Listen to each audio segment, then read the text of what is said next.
عزیز بھائیو، اسلام میں ایک مجلس کی 3 طلاقیں ایک ہی شمار ہوتی ہیں۔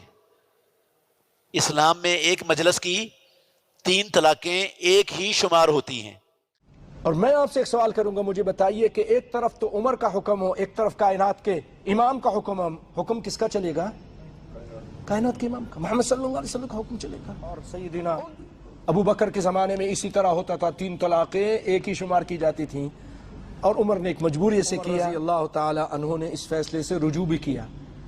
آج ان کے وہ فیصلہ تو مانتے ہیں، اسی کو لے کر منہ کالے کرتے ہیں اور حلالے کرتے ہیں، اسی کو لے کر کے عمر نے جاری کر دیا تھا، تو عمر نے رجوع بھی تو کیا تھا، وہ کیوں نہیں مانتے؟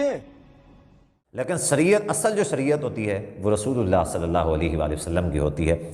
تو اس حوالے سے صحیح مسئلہ یہ ہے کہ اگر کوئی شخص اپنی بیوی کو ایک ساتھ 3 طلاق دے دیتا ہے تو وہ ایک ہی طلاق واقع ہوگی۔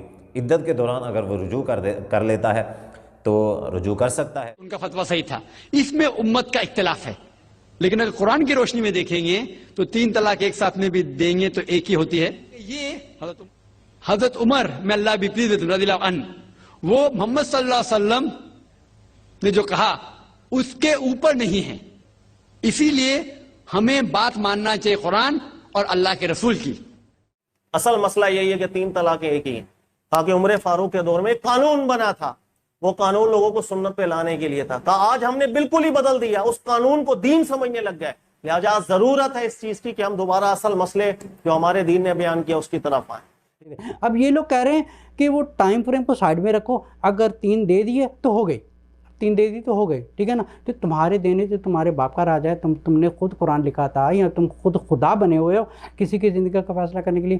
میرے ایسے دوستوں سے، بھائیوں سے، بہنوں سے درخواست ہے اپنے گھر کی حفاظت کریں، اور میری درخواست ہے کہ پلیز اس میسیج کو جتنا شیئر کر سکتے ہیں آپ اتنا شیئر کریں، کیونکہ اس میسیج کو شیئر کرنے سے امید ہے کہ ہزاروں نہیں، لاکھوں نہیں، کروڑوں گھر اجڑنے سے بچ جائیں گے۔